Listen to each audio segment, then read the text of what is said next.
suis arrivé à Saint-Pierre-et-Miquelon en avril 1971 et j'y ai travaillé en tant que technicien de 71 à 79. Et après un passage en Nouvelle-Calédonie, j'étais de retour de 83 à 87. De 1987 à ce jour, j'ai été muté à l'île de la Réunion et j'ai pris ma retraite en octobre 2015. Et j'ai donc atterri à Saint-Pierre-et-Miquelon au mois d'avril. J'ai eu un accueil très chaleureux puisque tout le personnel s'était déplacé à l'aéroport pour venir me chercher. Donc à Saint-Pierre, à cette époque-là, il y avait une équipe restreinte, mais très chaleureuse. Et on était très polyvalents. On passait du film à la caméra, à la vidéo, à la régie évidemment, et donc à la réalisation du JT. À présent, c'est la réception dans la régie de RFO des reportages qui seront diffusés dans le cadre du journal télévisé de 20 h.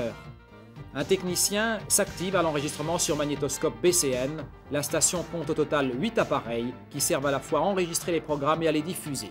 Si personne futur à Madrid ou à Paris ne conteste le terme de réussite pour ce premier sommet, en revanche, cette nouvelle lune de miel franco-espagnole s'assombrit d'une controverse. Une cinquantaine d'agents, sans compter les personnels vacataires, travaillent à RFO dans diverses filières. Technique, information, activités artistiques et administration.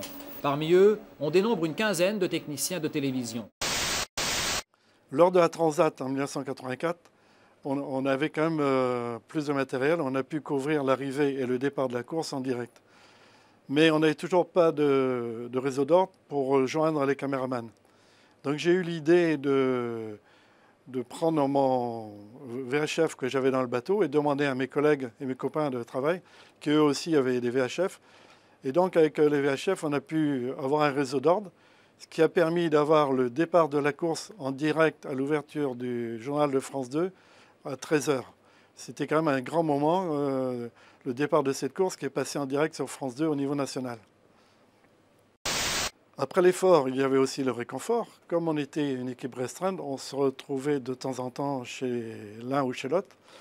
Lors d'une élection du Conseil général, je crois qu'on s'était retrouvé chez un technicien et on lui a lancé un défi. Il venait d'acheter une chenillette à vente aux enchères de chez les pompiers.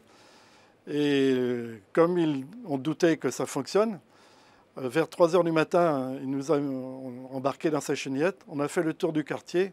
Je pense que ses voisins de l'époque se rappellent encore de notre virée nocturne très discrète jusqu'à ce jour.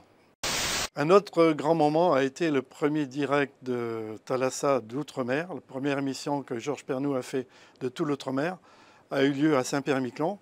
Donc c'était encore l'époque de la grande pêche.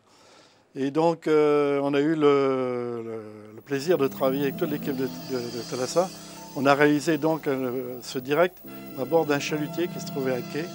Et donc, ce fut quand même un grand moment pour Saint-Pierre-et-Miquelon de passer ce soir-là sur la chaîne nationale. Et c'était encore un moment où la pêche fonctionnait bien à Saint-Pierre. Bonsoir, Thalassa en direct de l'archipel de Saint-Pierre-et-Miquelon, un archipel que vous découvrez, ou plutôt vous découvrez la baie de Saint-Pierre. Vous avez vu l'île aux Marins, vous avez vu l'aéroport et vous découvrez juste derrière moi la ville de Saint-Pierre.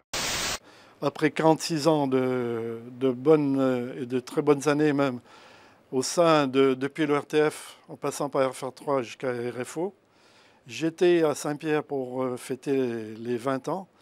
Et donc là, d'ici de La Réunion, je vous souhaite un très bon anniversaire pour ces 50 ans.